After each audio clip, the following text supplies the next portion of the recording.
I don't know why I wrote it. I apparently wrote it. It was a time, every time, like I wrote The Open Secret, and then there was another book, All There Is. And then later on, I said to Claire, oh, we'll do another book, you know. So it just came out when it came out. Of course, a lot of the book isn't really me writing. It's a lot of it is dialogue. So that was fairly easy to edit so that it was the same, you know, so that it was easy to read. But I think it just is a book that says everything that I've been saying for years. Um, I have to say something here, and that is, as far as I'm concerned, I've written a little essay on my homepage, which you've read, called Unknowing Wonder. And I have to say, as far as I'm concerned, this message that's now being communicated by a few people has only been around for about 20, 25 years, this uncompromising message about non-dualism. And I think my sense of it is that it's completely unique, and nothing like this has ever been there before, because every other sort of teaching that came out about non-duality or whatever you like to call it, always had a personal teaching involved with it, like Advaita and Longchenpa and all of those people. They all talked in a way about this, but they also had a teaching attached, and so they were directing it to people. Now, this new uncompromising message that isn't directed at anybody at all. There's no teaching, and it also expresses the idea that the whole of this apparent creation is completely without meaning or purpose.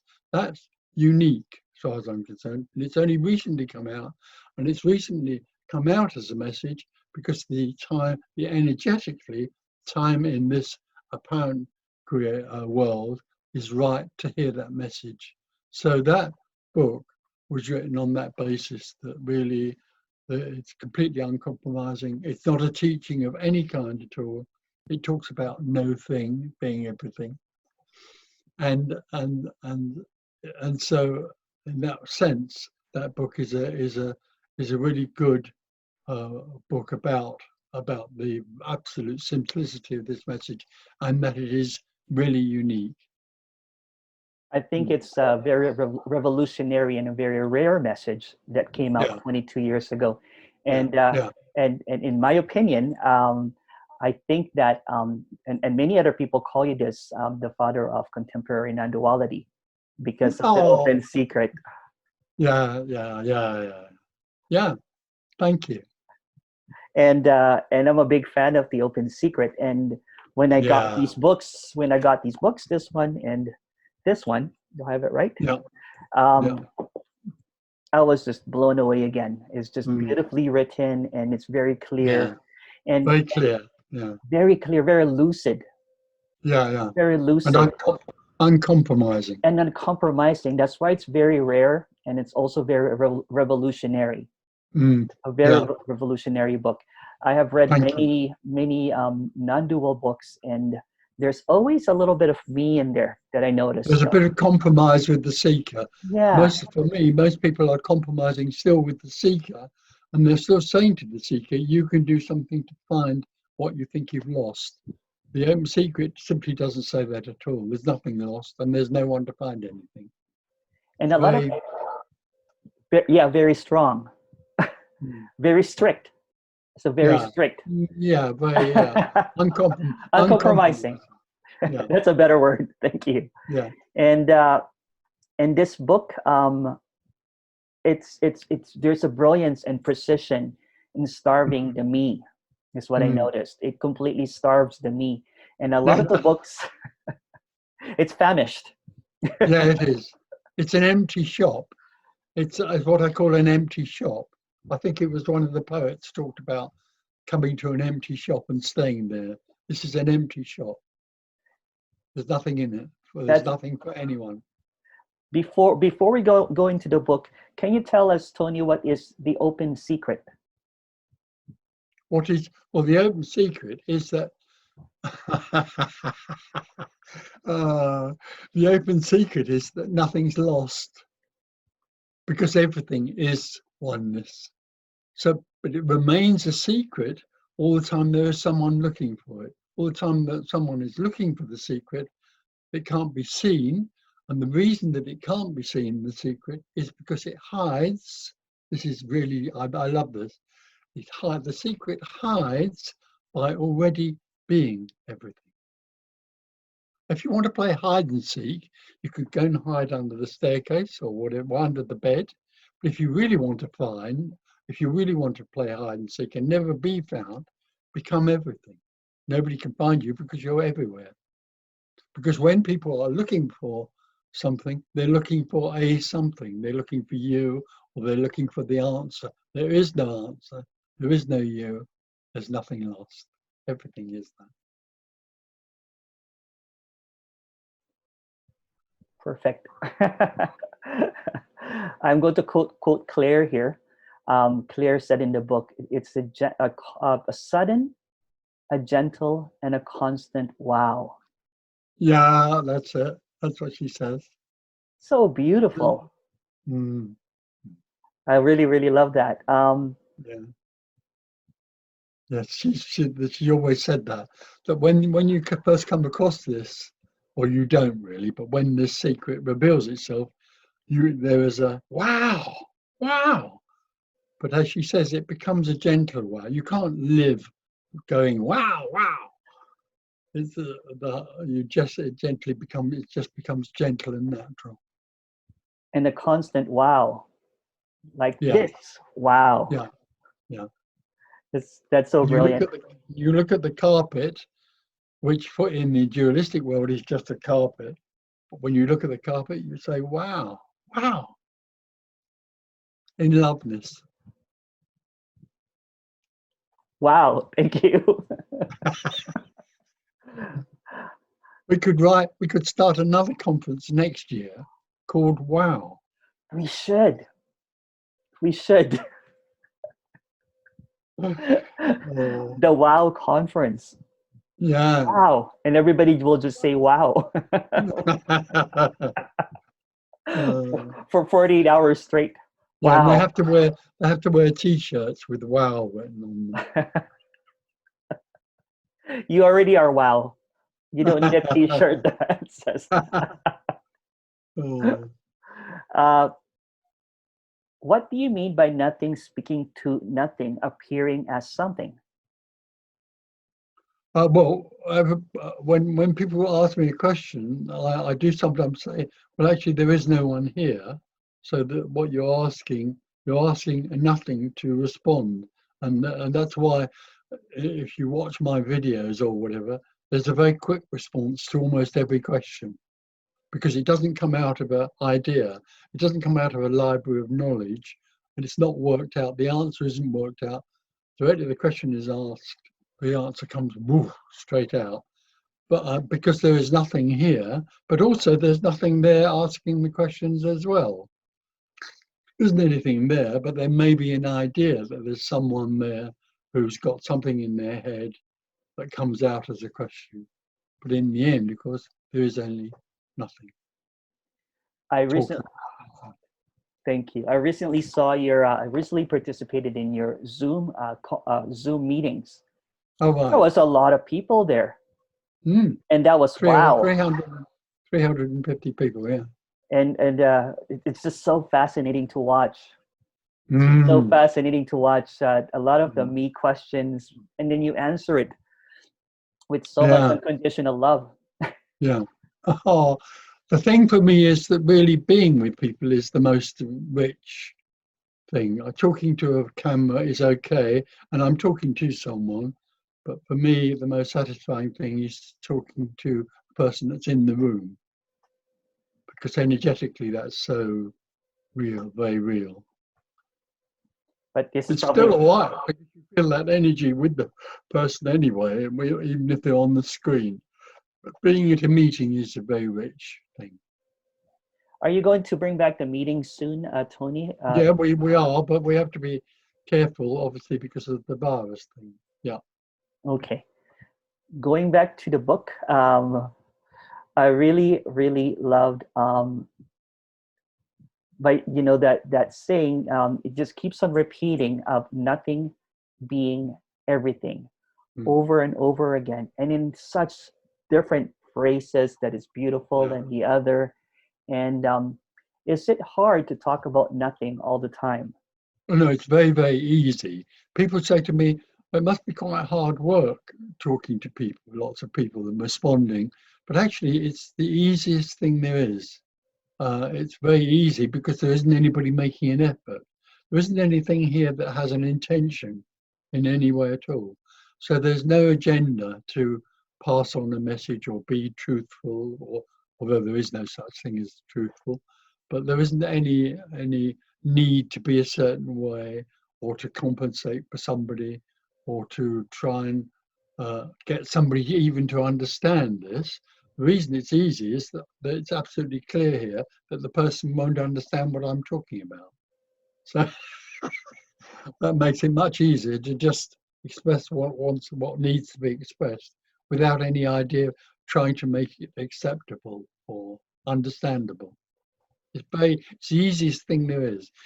At the end of a meeting, I'm invigorated, or the body is. Yeah. Yeah. Although I see clearly that there's no agenda, what a lot of people say is there's so much passion in the Yeah, message. huge. Yeah. I sometimes think I get too excited about it all. Because in a meeting I get very excited and people go back a bit or withdraw a bit. So there's a huge passion. I I think I think this message, which is nobody's message, is the most amazing, stunning message there is out of anything. It's stunning. And what I love about it is it completely throws the whole world that we think is so important and serious and meaningful over on its head. It just turns everything on its head, and nobody's left with anything except love, except unconditional love. So that's where, for me, it's so beautiful to be able to communicate. Well, to communicate it. It's not me communicating really, but to be able to be in a way that it can be communicated is such a gift. It's the most amazing gift. It's funny because uh, when I wrote the Secret, I was about 65 years old. I wrote it, and I'd been a builder and doing other business and so on, just in the world. And I wrote that book and started speaking. And then when I started speaking to 5 people in London about that book, suddenly there was a recognition that that's what this was about. So at the age of 65, when a lot of people are thinking of retiring, suddenly I was beginning my real world, or my real, I don't know. Only 5 people. Yeah, well, yeah. Suddenly I was expressing more what this was all about, and it was a complete. First of all, for the first time, I found my real passion. Yeah. That's beautiful. Mm. What I noticed about you, Tony, is I think I mentioned this to you before, that when I was seeking, when I was so hard into seeking, I kept on looking for teachers or gurus, but I'm a kind of a person. This character wants results, and then when I saw you, I connected. Connected. I'm like, oh wow, this speaker is connected to Tony. This speaker listened to Tony. They all mention you. There's Richard All right. Sylvester, there's Kenneth Madden, there's All Andreas, right. there's Naho. Yeah, Almost, yeah. they all came to my residentials or something, and started speaking. And yeah, Andreas Muller. You met Andreas, him. yeah, he's great. Yeah, of course, Jim. Jim, They're yes, all out of coming to residentials for years and then starting their own communication. that's Wonderful. brilliant. Yes. Yeah, it's good. Wow. Yeah, wow. Wow. Wow. Yeah, it's lovely. Gorgeous. I think this book, Nothing Being Everything, is is almost like the official book of the conference, because it just embodies everything in the conference. Of course, Yeah. it's just brilliant. And Yeah. going back to the book, is our cause and purpose simply a dream? Oh, of course, they have to be, because cause and purpose need real time to be real. For there to be a real cause or a real purpose, it needs time for the purpose to be fulfilled or the cause to be fulfilled. Of course, there is no time. Time isn't real. It's an appearance. There is no time. There is only what is, which is timeless. So the whole idea of purpose and cause and effect are simply in the dream. There is no cause and effect that's real. It's an appearance. So there is no purpose to be fulfilled. There isn't anywhere to go. There aren't any journeys. There's no journey to anywhere. The whole basis of teaching is that it's a journey towards an answer or whatever you like, or towards fulfillment. There is no journey towards fulfillment, because already everything is fulfilled. There's no time. There's nothing but what is. Is time an illusion? Is time an illusion? Yeah. What is an illusion? Well, apparently an illusion is something that appears but is not what it appears to be.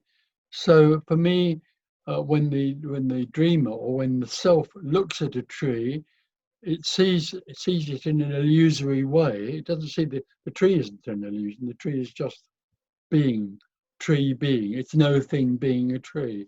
When the separate self looks at the tree, the illusion it sees is that it thinks the tree is another something. That's the illusion. And then it thinks that that other something is real. So it sees the tree as a real tree. There is nothing that is real. Everything is only an appearance.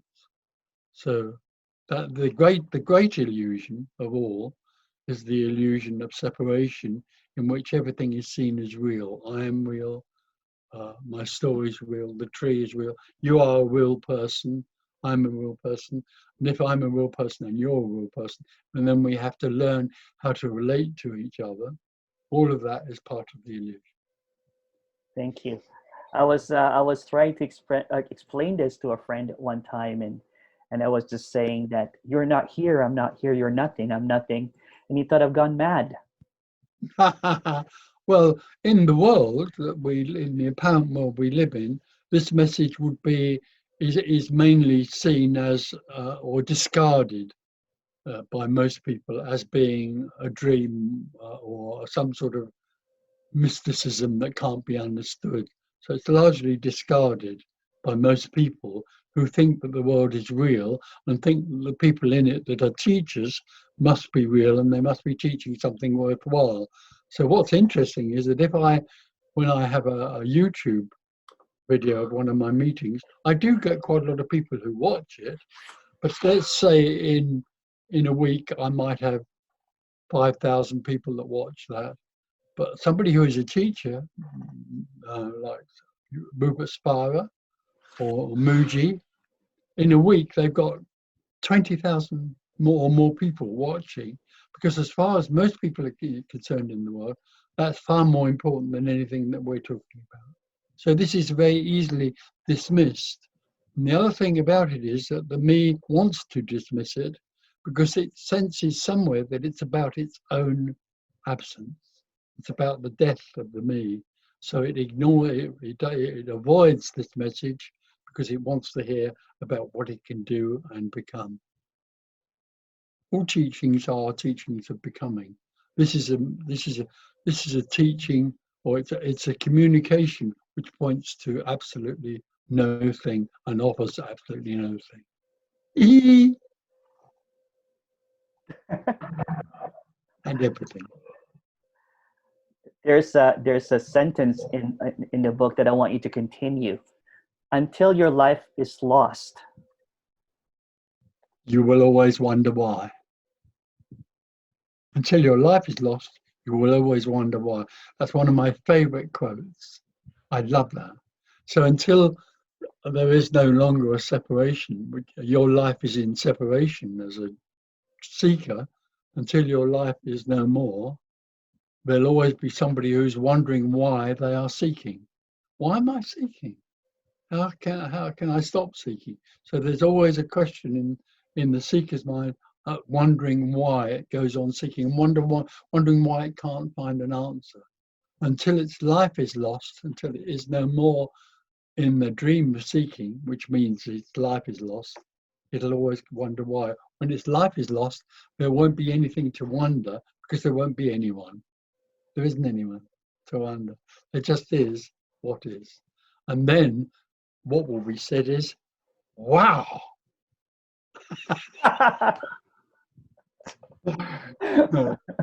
Maybe I'll call this the wow interview. In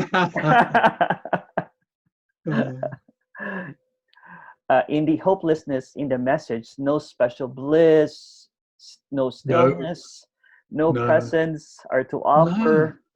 The disappearance, no power, no authority. This doesn't come from any authority at all. There's no, how can there be authority? Because authority implies hierarchy. How can there be hierarchy if there is only already oneness and nothing and everything? There can't be hierarchy except in the dream. Sorry, I interrupted you. Wow. Wow. I really like this one. Can you describe what a spiritual lollipop is? Oh, well, it's like it comes again from the poem, and I think it's by one of the famous mystical poets, and I'm not very good at remembering names, but he talks about two shops, and one shop is selling spiritual lollipops, in other words, gifts to the seeker that they want, but gives them things to do in order to try and seek and find meditation. All those things are spiritual lollipops. Self-inquiry, meditation, chanting, all those things are things that the teacher gives to the student as a spiritual lollipop that it can suck for a little while, and then when it becomes dissatisfied, which it always will do, it'll throw that one away and come back for another lollipop to the lollipop shop. But next door to the lollipop shop is a shop that doesn't sell anything and it's completely empty. Most people go to the lollipop shop, but some go to the empty shop and wow.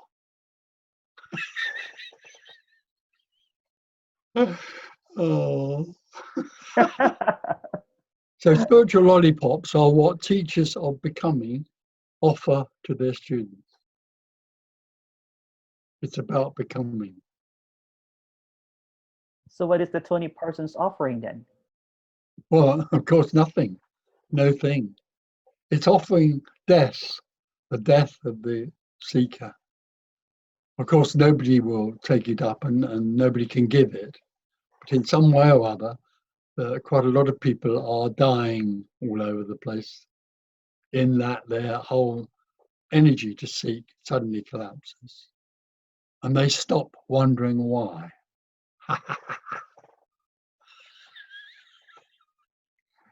Oh. It reminds me of what you said to Richard Sylvester. I hope you die soon. I hope you die soon. That was amazing. That was in a meeting in London at the end. And he said to me, oh, I don't know, I go on seeking, and I'm seeking this, and I'm thinking about that. And then out of the blue, I just said, oh, I hope you die soon, which in a way is ridiculous because who is there here to hope and who is there to die?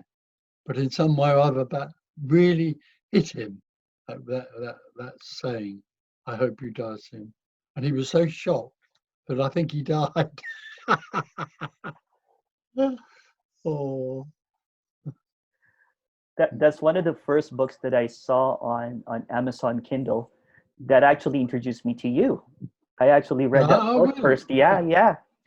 I was just really intrigued by the title. And I think I was just so sick of seeking. It was just, it almost became an addiction. Seeking became an addiction. I was just obsessed with that seeking energy, reading books after books after books after books. And then I was not really used to the YouTube. And then I found you on YouTube. I'm like, oh. And then I found The Open Secret. Yeah. I love the Open Secret as a book.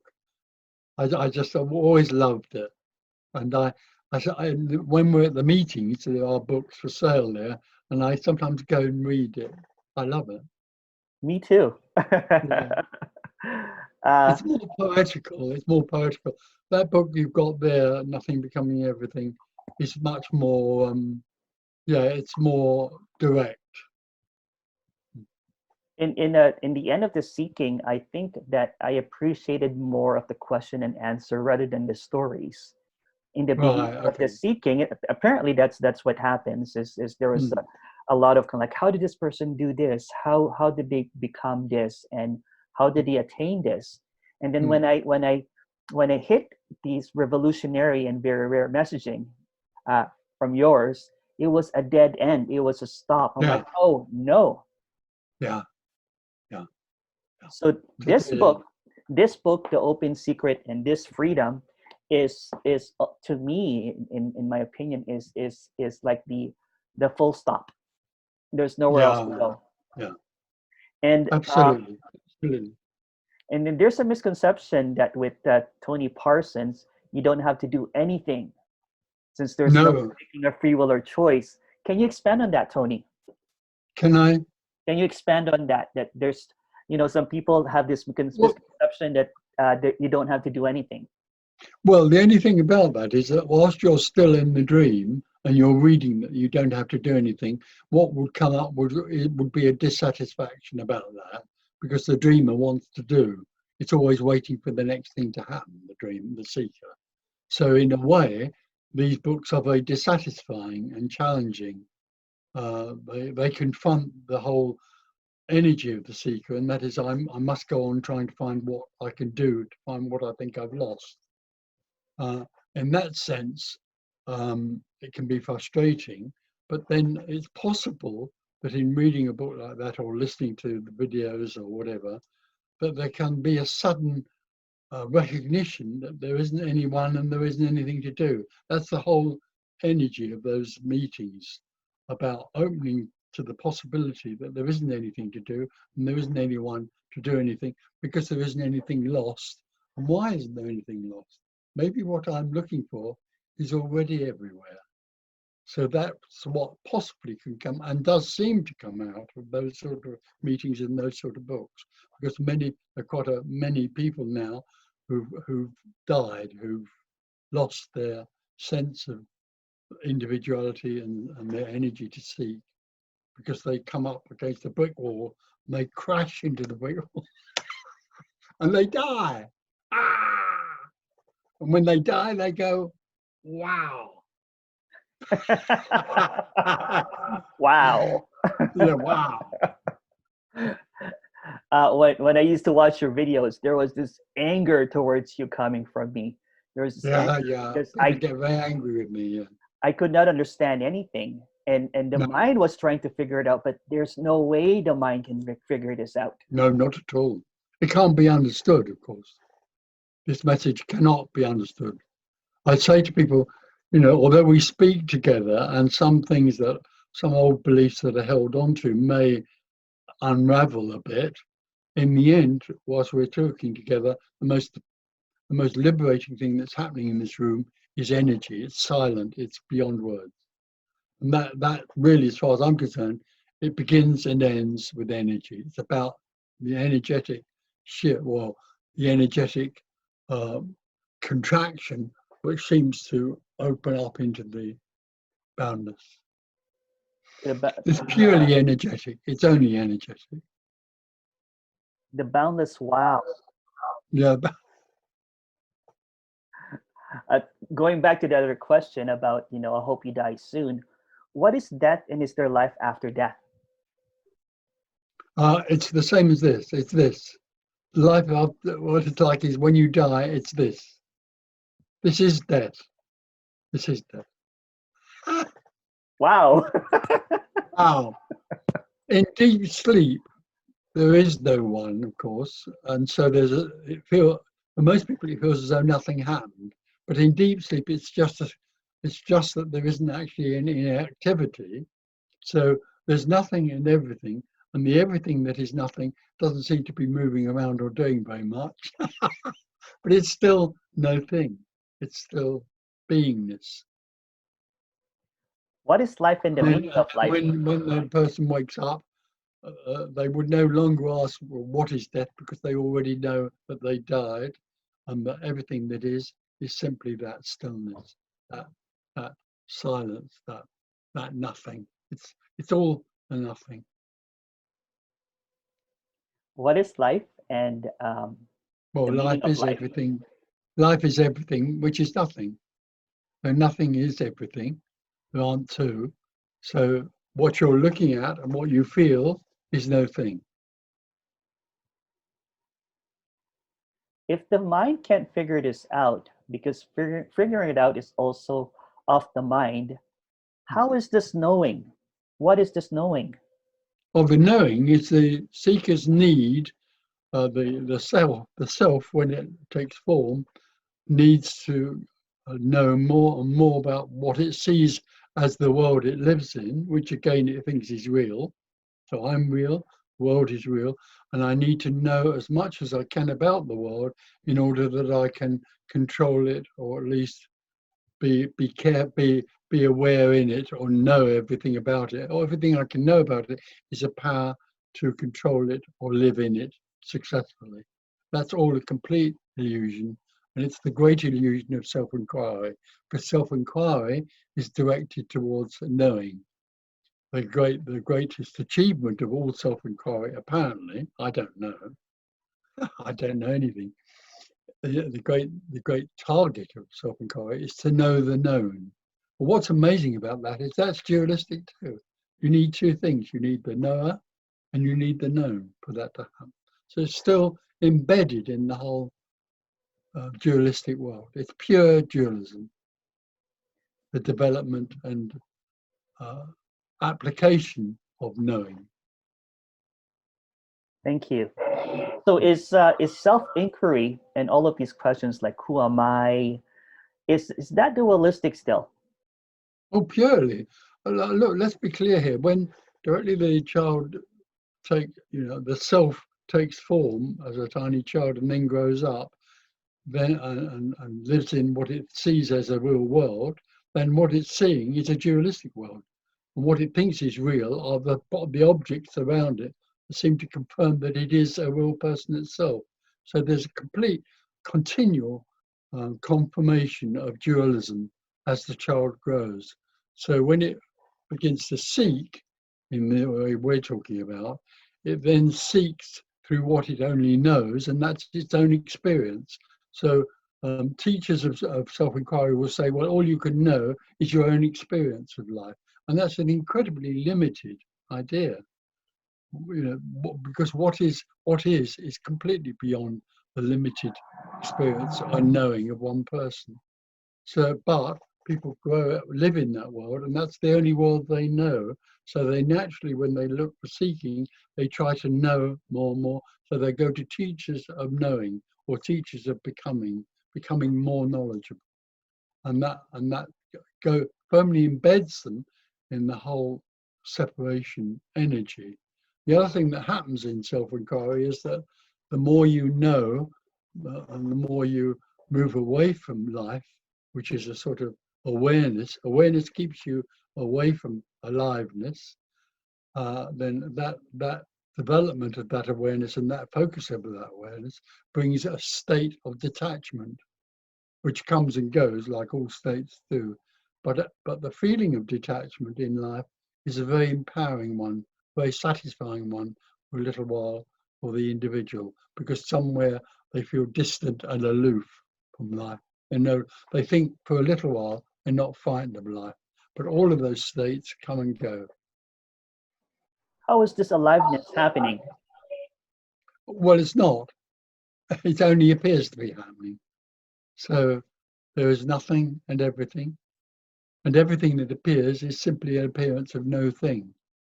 So there's nothing, all that you're looking at and all that's happening is no thing appearing to be something. And it's, oh, now your voice is gone. Okay, there we go. Okay. What is, Tony, what is the biggest cosmic joke that there is?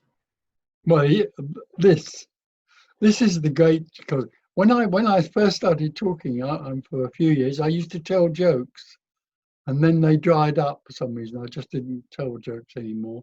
But when I told a joke, people laughed. I said, well, actually, what I'm telling you in this communication is the greatest joke there is. And that is that there's hundreds and thousands of people searching all over the place. There's churches being built. There are wars being happening all over the world, all about something utterly simple, and that is this. So all of those religions, all of those efforts, all of that agony is all about trying to find out that all there is this. That's the joke.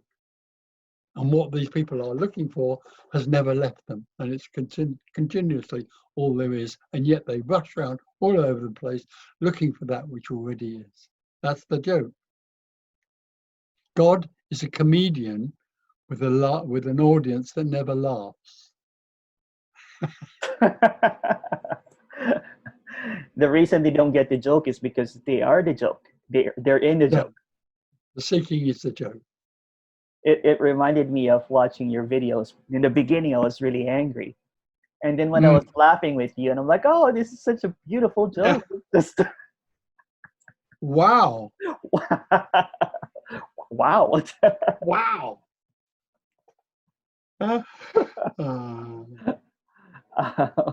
Let me go back to the book. Oh, what is this rare and revolutionary message? Why is it so different from other messaging? Well, I did explain that before. Because Because in the way in the apparent world recently, there's been an opening, much more of an opening in the psyche of people to the possibility that there is no thing.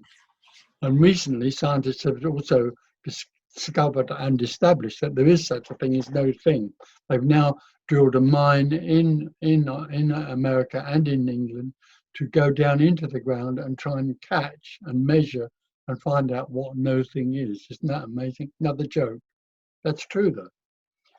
But in a way, scientists talking about no thing, and neuroscientists talking about no free will and no choice.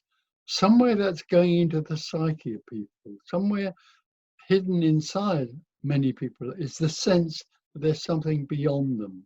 There's something beyond seeking. There's something unknown, deeper in some way or other. And so what's arising in people is a sense of something that's beyond, much more than ever before. And because that's arising energetically, and it's all about energy in the end, this message suddenly gets written. Suddenly it's a space, there's a space energetically for this message that we're communicating now to be written in the last 20 or so years. It's never happened before. There's never been anything like it before. Because of energetically the possibility that all there is nothing and everything. Wow.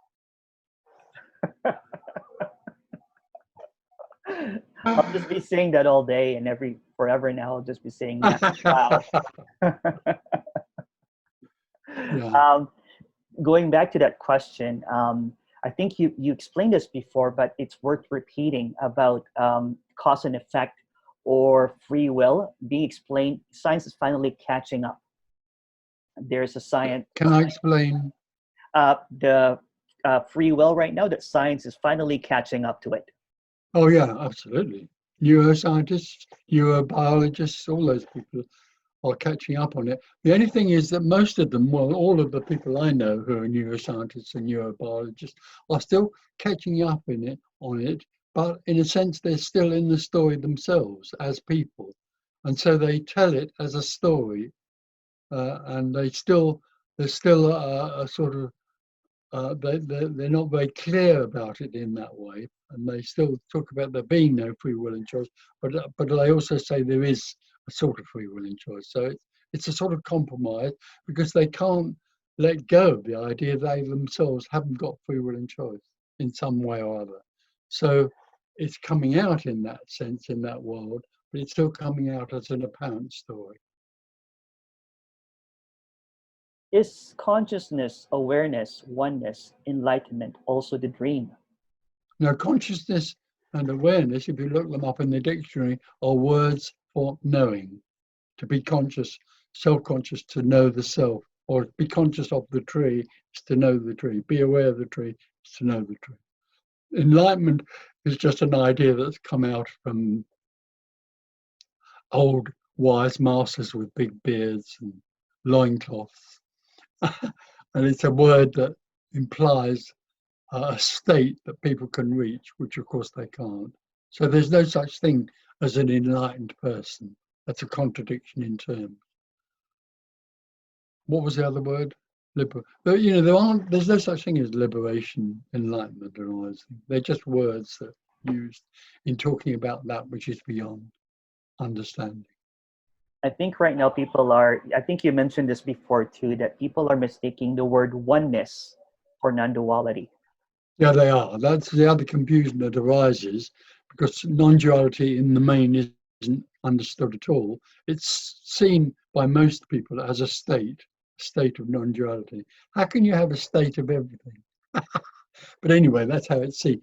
But I do, you know, and there are people that teach meditation, which will bring you to non-duality, which is a wonderful joke, because nobody can ever reach non-duality because it isn't anything.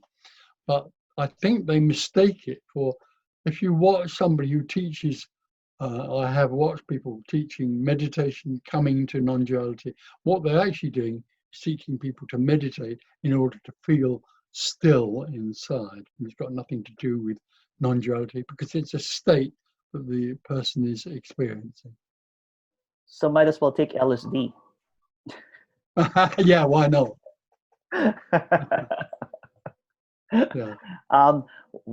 What's your comment about people doing psychedelics to integrate non-dualism? Some people would say it's so sweet to integrate everything. How can you integrate everything?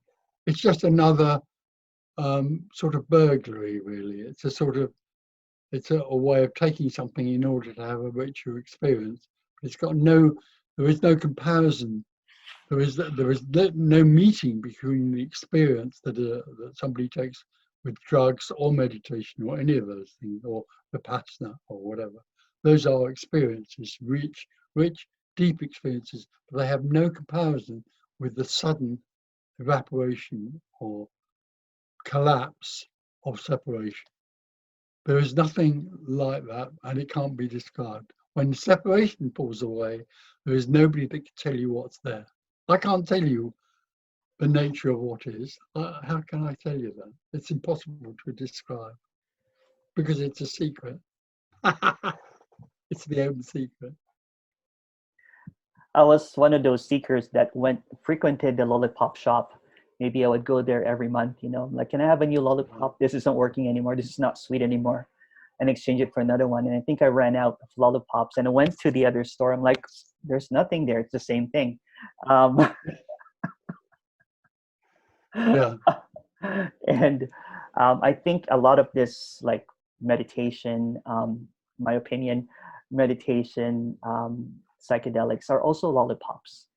No, yeah, of course they are. Some of them are delicious. Let's be clear. In the world of the dreamer, in the dual world, there's a mountain of lollipops, because we're talking about dualism, and the lollipops are everywhere, and the teachings are incredibly complex.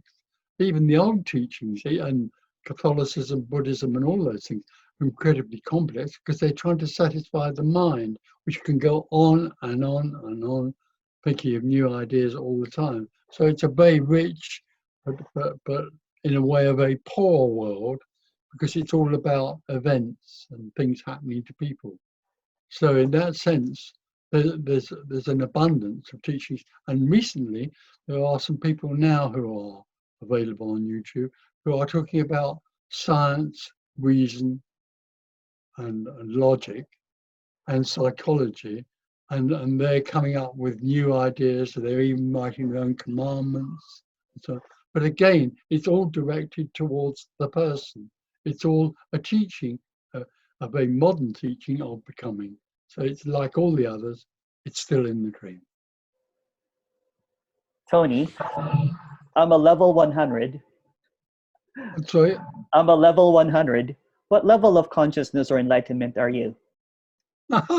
No, not zero. Both zero. Minus 1 million. I was trying to be higher than you. Yes, you are. Your consciousness is much higher than mine. I'm unconscious. Thank you. I think Okay. I thought it was just funny. Someone on Facebook messaged me, "What level of consciousness are you?" Oh, sweet. Yeah, And there are it was levels, sweet. of course. There must be levels. Yeah. That's right. Um, why is it that beyond the understanding of the heart and the mind, people Oh, yeah. often say, feel with your heart or talk with your heart or the knowledge of the Yeah. heart? What is the heart? Oh, well, in those terms, as far as they're concerned, they're talking about emotions, really. But Jesus said, I speak to you of that which is beyond the heart and mind of man. Jesus, sometimes, if you look back at his work or what he said and who knows what he said and what he didn't say, but certainly he got very near to talking about this in some ways. It's more difficult for a rich man to enter the kingdom of heaven. So a rich man for me is somebody with great knowledge. Yeah, he was quite a guy. Yeah, But then, because he's got that wow factor. but people didn't comprehend what he was saying, so they turned it into a teaching called Christianity. And then it became another teaching of becoming. They turned the wow into something written Yeah. and argued, and they dissected. What is this wow that he's talking about? Yeah. Don't understand that. We can't sell that to the people, so we'll turn it into something that they can understand, like another teaching. That's right. What is the body mind? Well, there is no such thing as a mind as far as I'm concerned. Show me your mind. I don't understand what it is. There's a body brain. The brain is an instrument. It's something that works in and is very deeply intelligent, but only within the story, within the apparent story, dealing with the apparent story. The body is a body. It's just a lump of meat that goes around like and does things. It's energy in the form of a body. Thank you. In the book, there's a funny portion about this story of enlightenment. And why does the mind think that enlightenment is like the biggest lottery that they've won? Well, because it's like, I think the idea that the self would have about enlightenment is that it brings everything. It brings riches. It brings a knowing of everybody else and what they're doing and what they're thinking. It also brings beautiful young women to adore it, or beautiful young men to adore it and kiss its feet. So it has a lot of. When I was a seeker, I really thought one day I would become enlightened, and then I would have a Lamborghini and lots of blonde women adoring me and all of that. I really did. I thought I would become special. The individual wants to become special. I did. And then suddenly one day I became nothing at all. Isn't that awful? Wow. Wow. Tony, you did not receive that Enlightenment Platinum card in the mail? No, the Enlightenment. The Enlightenment Platinum card, it's a credit No, for enlightened people. Oh, no. So you don't get one? No, I don't. Oh, no. I didn't get one too, so I don't know. No, and there are photographs on YouTube of enlightened masters, and I'm not on there. Isn't that awful? That's awful. Disgraceful. It is. I'm going to write a letter of complaint. Don't you realize I'm enlightened? Maybe I'll that's so true. That's so true. And there are many oneness stories of separations. There's many stories about enlightenment, many scriptures, and it seems to miss the point. in my opinion, always missing the point. Oh, utterly, completely. Because it's the dream. It's the dream of the self. All of those books, all of those stories are out of the dream of self, or at least the ones I've read are. Yeah. And I was really confused with all of these books, because I thought that if I read a lot of the old scriptures, that I would get it. But the old scriptures tells you a lot of exercises, which I did. I was those seeker that kept on doing everything, and nothing happened. Tony, are you there? Oh.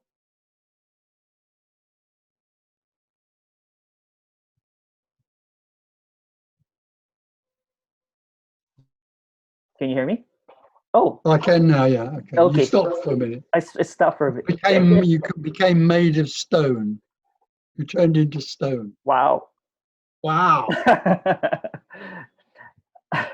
I love this one, Tony. What is the beloved? Well, that's my sexy word for everything. I tend to be a bit like that, you know, and somewhere it's never left me, because some people don't like the word beloved because they think it sounds spiritual. It doesn't really. It's just a lovely word for everything and nothing. The beloved. There's only the beloved. I love that. Lie back in the arms of the beloved. I love all that. It's poetry. It is. It is beautiful. It is. It's my romantic side, the beloved. You also mentioned at the end of the book, that whatever this is like the perfect lover. Yeah, the perfect lover. Perfect lover never leaves. The perfect lover is everywhere, and actually really invites you constantly to see that there is only nothing and everything. You couldn't have a more perfect lover than that. And it never leaves you. Doesn't matter what you do, it never leaves you, because it's all there is. It's another romantic side of me. A lot of people feel a loss of love, as though they can't find the love they want. And that's why a lot of art is about that loss, that sense of an unrequited love. Music, films, and all those the books and so on, are often about unrequited love. And of course, the seeker, the separate self, is in a state of unrequited love constantly. And yet it's surrounded by love and is love itself. Amazing. So when this apparent perfect lover apparently appears, what is lost then? Well, no, it doesn't appear. It's everywhere already. It's everywhere already. That's right. It's already everywhere. But how do I word that? It's realized? No, it can't be realized. But all the time you're looking for it, it doesn't appear. But when you're not looking, it was never lost or found, right? So it's always being. What falls away when this knowing? It's so hard to describe in words, all of this, right? For me, anyway. What falls away is the sense of separation and the wish to know. Good. Why are most interviews about non-duality is trying to figure out the messenger, and it seems like it's missing the message? I think it depends who the interviewer is, but I think most people still live in the dream, the dualistic dream, so they don't really want to know what this message is. They like to play around, they like to move around it and never know. They wouldn't dare know what it is, because the message is about their end. I was trying to watch some of the interviews, the old interviews that I'm not going to mention who, but it seemed to kind of like almost very critical of this message, almost wants to debunk it. Oh, it has to.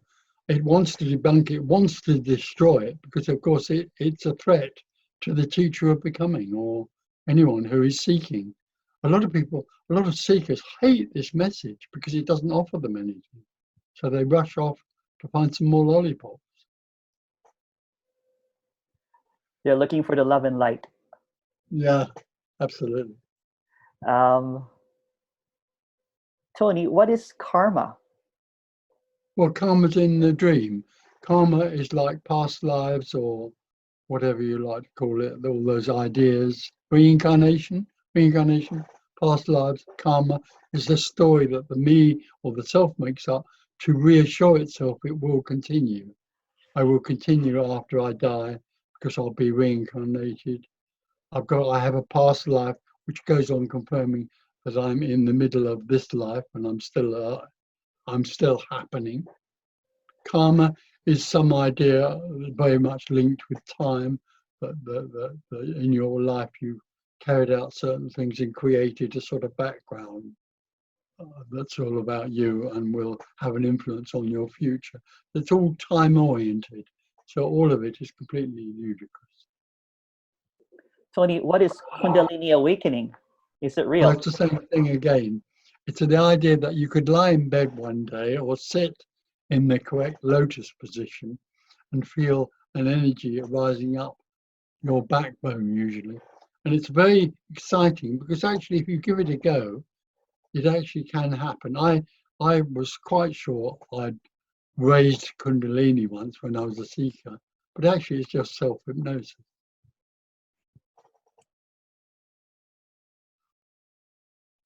What is what is hypnosis?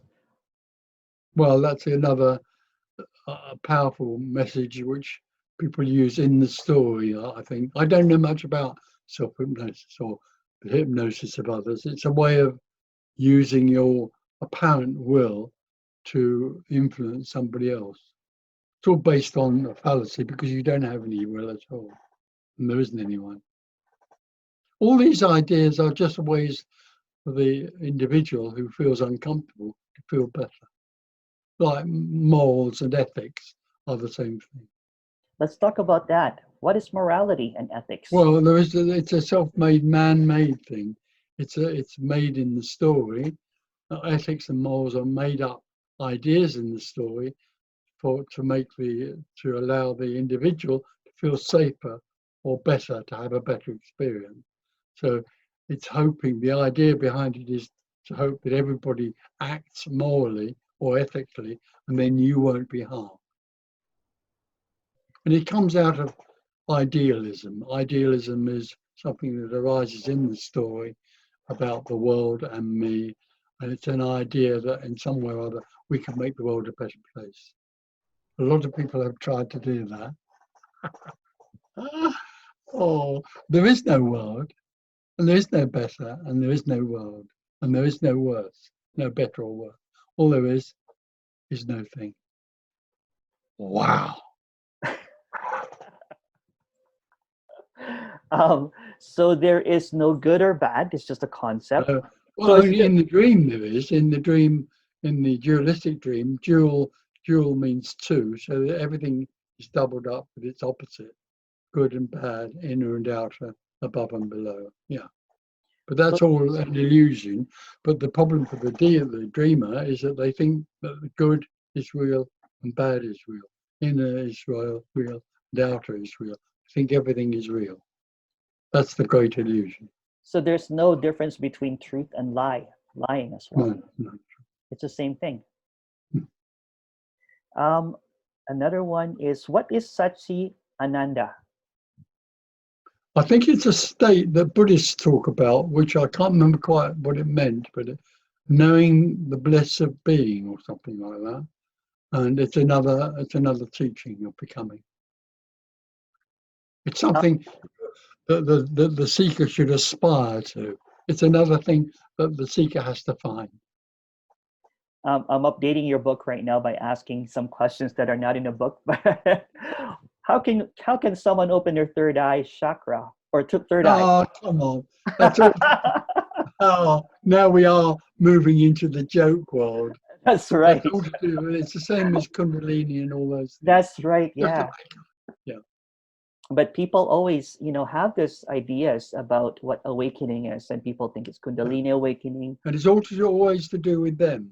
Yeah. It's about their experience. It's about the me experience, right? My third eye is open, my chakras are aligned, I had a Kundalini awakening. Yeah. I'm an ascended master now. Yeah. And Absolutely. and I'm talking to aliens and beings. Yeah, of course. And I'm channeling someone from a different dimension. Yeah. That's all a part of the story, right? It's a dream. Yeah. Absolutely. Of course. There isn't anything to do, and there isn't anyone. So how can there be an ascended master? How can you talk to aliens? Aliens, if an alien arises here, it's just what it is. There's nothing special about it. Thank you. Thank you. I like that. That's a funny part. Yeah. We're talking about the spiritual lollipops, and I used to call it the merry-go-round because it just goes around and around, and then you get dizzy, and then you get out of the ride, and then you go to another ride, and you think it's like being in a circus. Yeah, it is. The whole of the non-dual, the whole of the dualistic reality is just a wheel going round of different experiences. Every day there's different experiences. None of them have any meaning or purpose or value of any kind. There is no value. Thank you. What is the difference of meing and being? Well, there can be, when there's an openness to this, which isn't anybody's openness, but when there's an openness to this, and there's a sense of that which is beyond, then there can be a feeling of, the me can be quite a strong feeling, a normal feeling that we're used to. And then there can be periods where there doesn't seem to be a me, where there's nothing. It's like a mini glimpse. A glimpse is that there is no one, there's nothing, nobody has a glimpse. But there can be a feeling of in the world and not in the world, meing and being, prior to the end of being.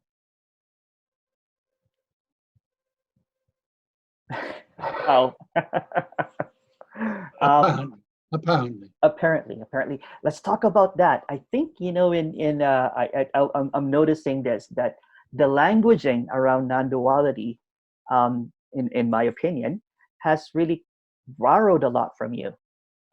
Yeah, it's very difficult because I started this 25 years ago, and as I said, as far as I'm concerned, this is a unique message that I didn't start. It's nothing to do with me, but in a way, I started speaking to people and writing books, and there was a language that took form out of that, out of the seeing or the recognition that there is only nothing and everything, or out of the recognition that arises out of the non-dual. There came a language that seemed to take form, and in a way, this message, this unique message, was only really being produced, or was only arising out of this at first, and then later on, other people were sort of dying into it, and then they started communicating it as well. But the difficulty that I think a lot of people have is that the language about this that came out initially and in the first few years really was very all expressive about this. It contained the whole thing in a way, and there were statements that came out of all of this energy which are difficult to not say in other words. So for a lot of people, they speak in the same language as this did, and they in a way can't help, because don't forget, this is about something incredibly simple. It's not about anything complex. And the language that came out that was about this very simple message seems to have been taken up by other people, and they seem to use a lot of this language. There are people that say it in a slightly different, or in a different way, but it's very difficult to express in an uncomplicated and very simplistic way. Thank you. A lot of people use apparently now. This is why this question. A lot of speakers use apparently now. And yeah, but that depends on whether you really understand what that means. That's right. It's not.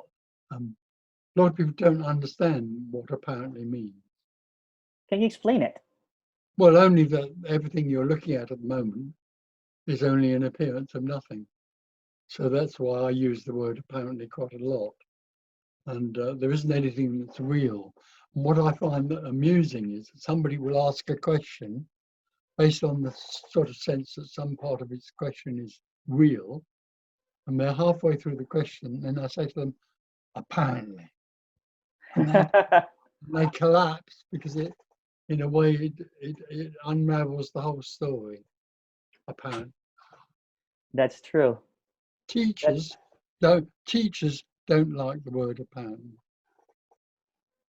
I think the word apparently is actually very powerful in trying to describe what is undefinable and unknowable. Rather than being kind of like it's a lot of the in my experience, a lot of listening to a lot of teachers is they almost want to be the authority of something. Absolutely. Yeah. And I think the humility of this messaging is the being simple and direct, and also profound at the same time. Yeah, it destroys all authority.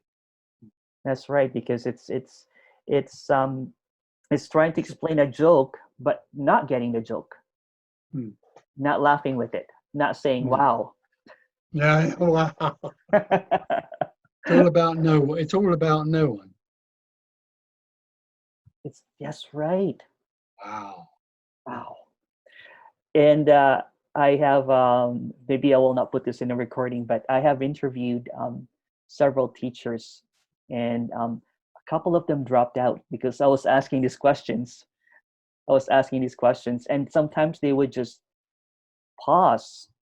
I would ask questions that are dualistic, and ask questions that would almost not intentionally, but I just want to be able to clear with the messaging of the content.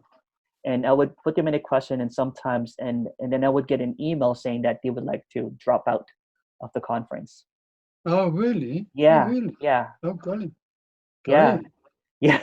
How exciting. It is exciting. Wow.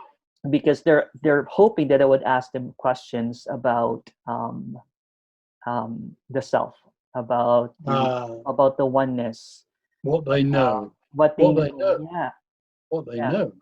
And respected, I mean, I'm respectful. I'm just asking what is I'm repeating the same questions over and over again, very direct questions, and know me, because if I start asking questions about the me, then it's not non-duality questions.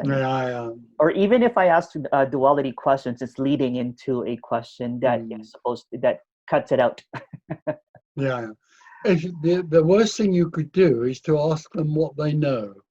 Then you'd have to sit there and listen to it for hours and hours and hours. Yeah. Because the whole basis of teaching is to know. That's right. Otherwise, it wouldn't be a teaching. That's right. That's right. But there are a lot of speakers that are actually all right. Especially like there's Jim, which is great.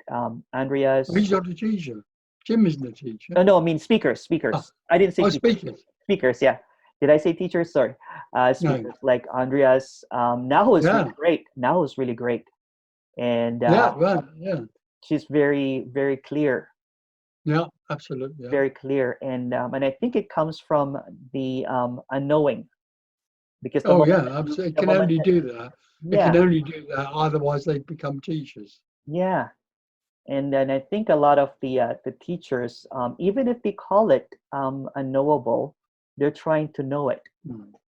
They're trying to be the authority. Like I was talking to someone, and we're just having this conversation, and he got really, really serious. And I said to him, "Did you know that I'm the authority of non-duality, right? Emerson is the authority for non-duality." Oh. But he understands it. We just wanted to joke around it, and I think a lot of the interviews are very serious about non-duality. So I wanted to change that around, to something more light, more like this. It's fun. Yeah, because so it can't be serious. How can you be serious about nothing? That's right.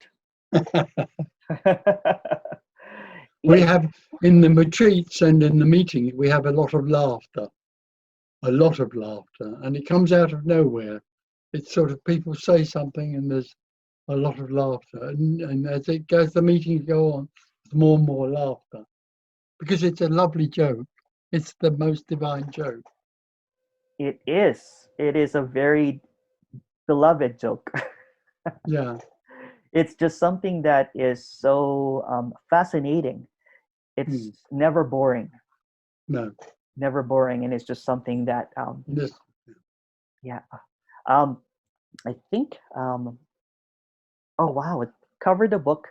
I wanna do this one next time if there's a next time. It's really great.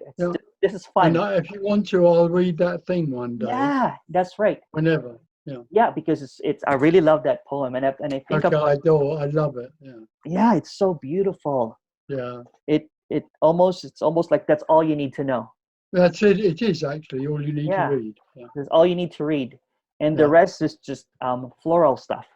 Yeah. This is the flower. It is. Oh. It is. Yeah. A lot of the questions are repeating over and over. Yeah, that's okay. Yeah. But the writing is so strong. It's just so. It's like a sharp knife that's cutting. Yeah, it is. Yeah, it's a lot of There aren't any. There's no escape. Yeah. There's no escape. There's no escaping this. No. Good. Well, thank you so much. Okay, thank you so much of your time. No, it's all. I don't have time. That's right. That's right. Wow. Thank you so much. It's lovely talking to you.